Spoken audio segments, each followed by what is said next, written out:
Next, we have House File 3210, Representative Purcell's bill. As Representative Purcell is getting situated, I'm going to move that House File 3210 be laid over for possible inclusion in an omnibus bill. And Representative Purcell, I understand you have an A3 amendment. Would you briefly describe the amendment? Yes, thank you, Mr. Chair. Excuse me. The amendment, I worked with the staff of this committee to try and, instead of creating a brand new program for this type of funding, to try and fit it in an appropriate use under an existing program. So that is the latest effort to try to be clear of what we're trying to do. Any discussion on the A3?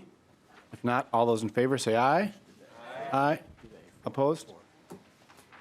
The A3 is adopted. And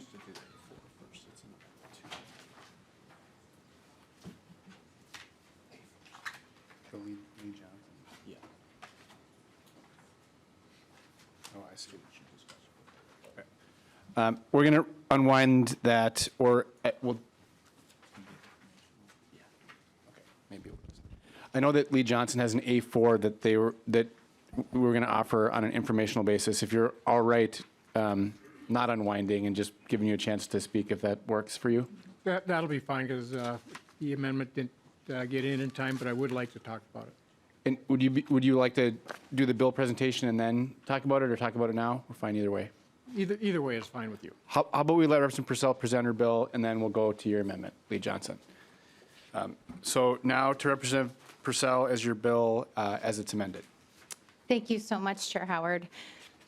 We know housing is an issue all across Minnesota. The challenges are many, and our response must be multi-pronged and innovative. Creating affordable housing for working families is an area I'm deeply committed to doing everything I can to show communities large and small that homeownership is possible and can be done in a cooperative model.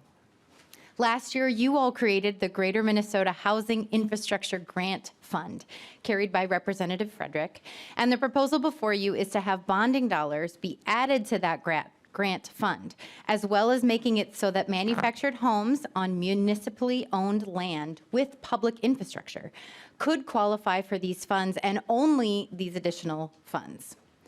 I put my shoulder into a project making progress in Northfield called the New Leaf Co-op that would qualify if the city applied for these funds to show that a cooperative model is possible for affordable home ownership.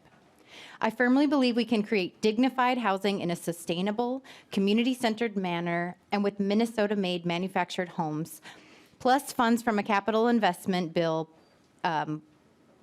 In addition to this grant program, those funds could go into communities like mine in Greater Minnesota, willing to try a new model to show that it can be done here in Minnesota as it has in other states as well.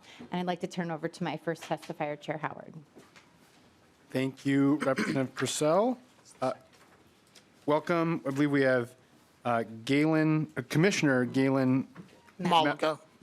Thank you for helping before I butchered it. Absolutely. I appreciate it, Commissioner. I go through the same thing at the county board, so I always ask so I don't slaughter their name. Welcome to the committee. Absolutely.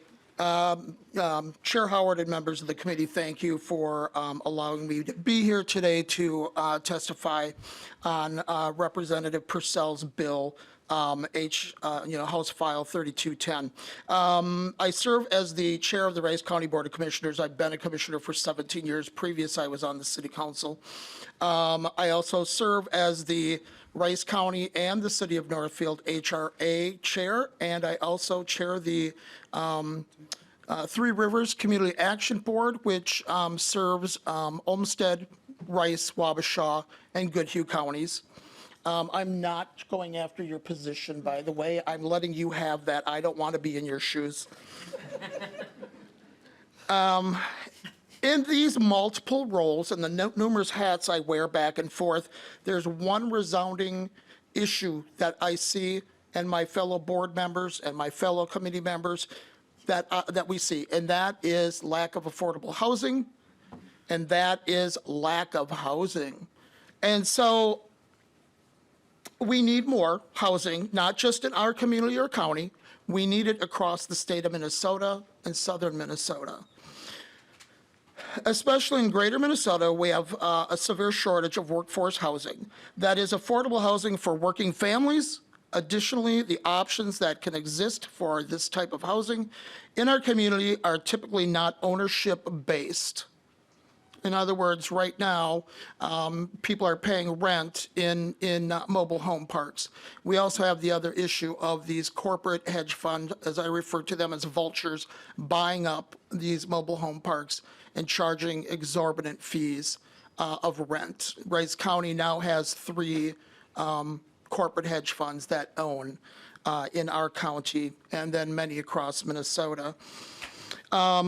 The options do not exist in these housings, are typically not ownership-based. Thus, we find ourselves with a missing middle affordable workforce homeownership opportunities. That has a cascading effect across the region, a shortage of local workers, less kindergartners enrolling in our community schools, and increasing squeezed tax base.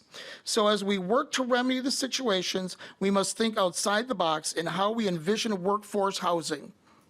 It also affects seniors and our veterans.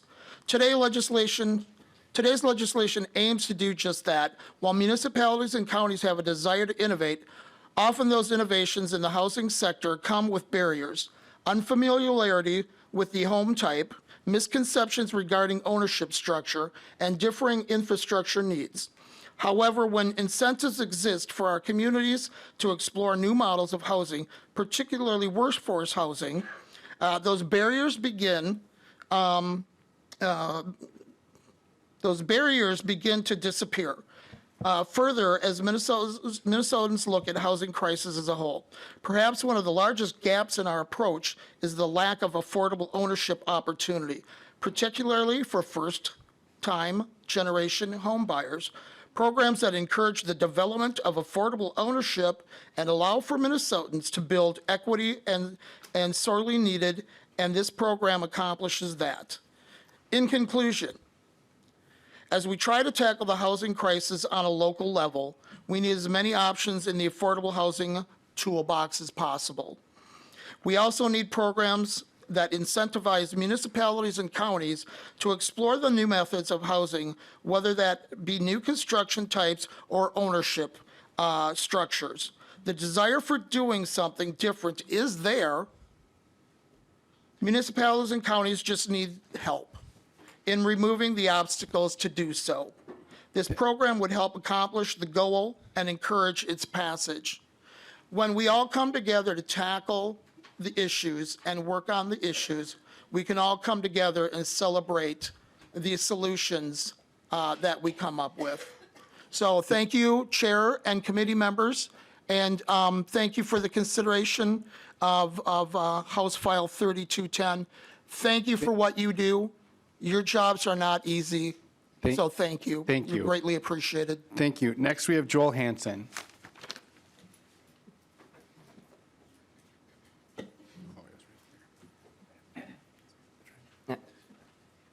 Welcome to the committee, Mr. Hansen. Thank you. I'm speaking before I sit down. Thank you, Chair Howard, members of the committee. And I'll just be brief. I can just be here for technical questions. Joel Hansen, by the way, North Country Cooperative Foundation. I'll be brief and just stand for questions in regards to this bill. Thank you. Yep. Is there member discussion? Oh, let's go to Lee Johnson to present the A4 amendment. Chair Howard, Representative Purcell, the A4 amendment made this bill comparable and equitable to the current statutes. Right now, with the Greater Minnesota Infrastructure Grant, it's limited to $30,000 per lot, per family lot, and no more than no more than $180,000 for a multifamily housing unit, and a cap of $500,000 in 2 years for in 2 years for one or more housing developments. But unfortunately, the bill that you have changes that for this particular manufactured housing. It changes it from $30,000 to $60,000 per lot. and also changes it from a max of 500,000 to an unlimited max, where one single program could take every dime, wiping out, letting nobody else have anything. There's a reason that we have the caps, and that is to make sure it gets spread out all over Minnesota. It's designed for workforce housing, which is greatly needed in Minnesota. I'd love to have the extra 10 million on there, but that's why I had that, because it was, put it on the same level. Because with the other program, that's existing, those lots are not going to be owned by the city or the county or any government unit. They're going to be owned by the individual that owns the home. So now you're taking and putting an unfair advantage for a municipality or a county to get more money to do this. They could actually do smaller lots and collecting rent for the person living there because they're living on the county land. Even though they own that home,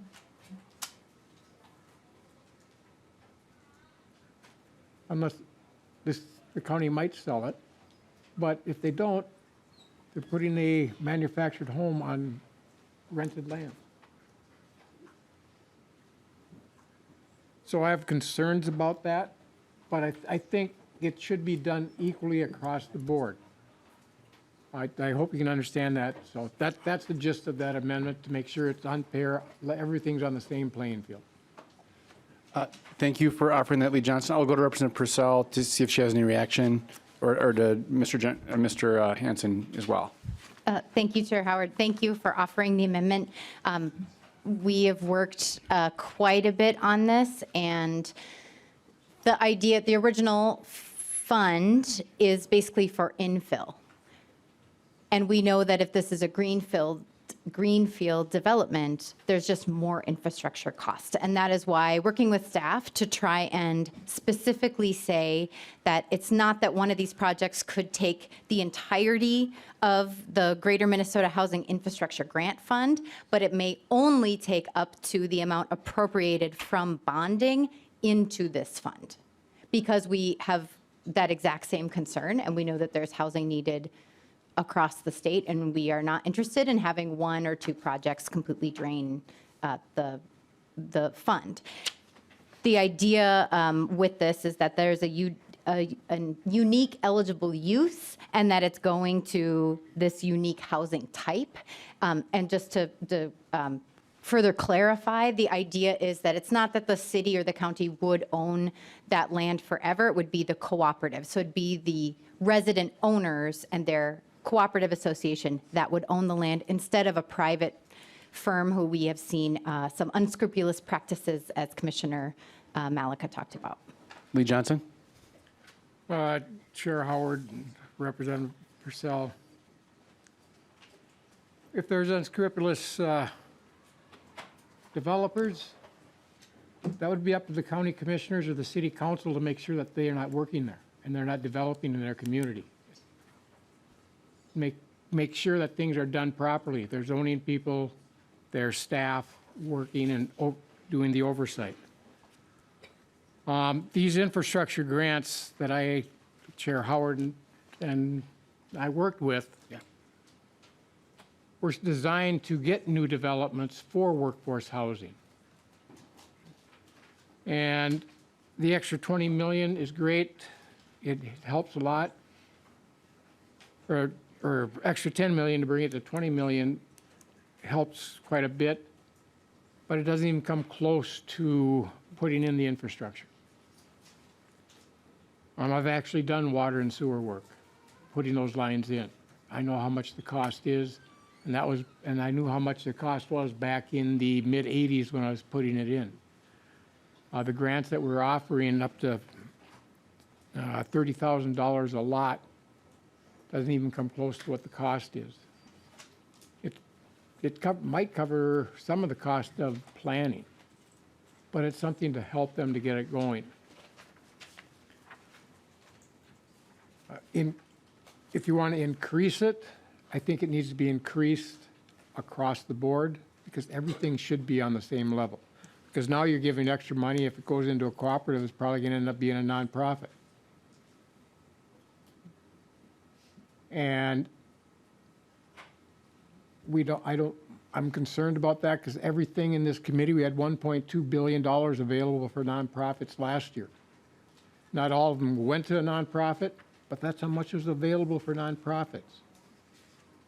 So we need to look at if we get individuals to buy their own home, their own land, is what we need to do and find a way to get that cost down.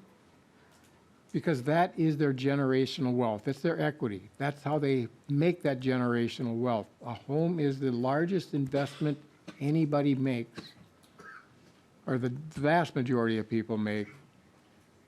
And we need to find a way to make that more affordable so they can get that generational wealth. And so, Thank you for bringing forward the amendment. I would just add my comments being that if we're going to do something like this, it's important to me that we're growing the pie. We're not having the same amount of resources because the program in place is an important one. So thank you for bringing the issue forward. Representative Norris. Thank you, Chair Howard. Representative Purcell, thank you for bringing this bill forward. It's great to have someone else in the Housing Committee talking about manufactured housing. I think my fellow committee members are sick of hearing me talk about it. There was an article in the Star Tribune just yesterday about what a great source of affordable housing manufactured housing is. And typically in this committee, when we've been talking about it, we've been talking about trying to just preserve and maintain the existing manufactured housing that we have. But I'm really excited about this proposal, the concept of bringing new manufactured housing online. It would really help with our housing affordability crisis. And so, again, thank you for bringing it forward, and you can count on my full support. Representative Purcell, final word to your bill. Thank you, Chair Howard. Thank you, members. Representative Johnson, I think we agree. We know that these Minnesota-made manufactured homes that are incredibly energy efficient, they can be made all year round here in Minnesota. They're between 30 and 60% cheaper than site-built homes. It's actually a way that we have seen first-time home owners be able to create that generational wealth. And I'm hoping that an innovative program like this is something, just like Chair Howard said, we can grow the pie, try this one community in Minnesota, and then that this could go to other communities, especially in greater Minnesota. So thank you for hearing my bill today, members. Thank you. And with that, I'll renew my motion that House Bill 3210 as amended be laid over for possible inclusion.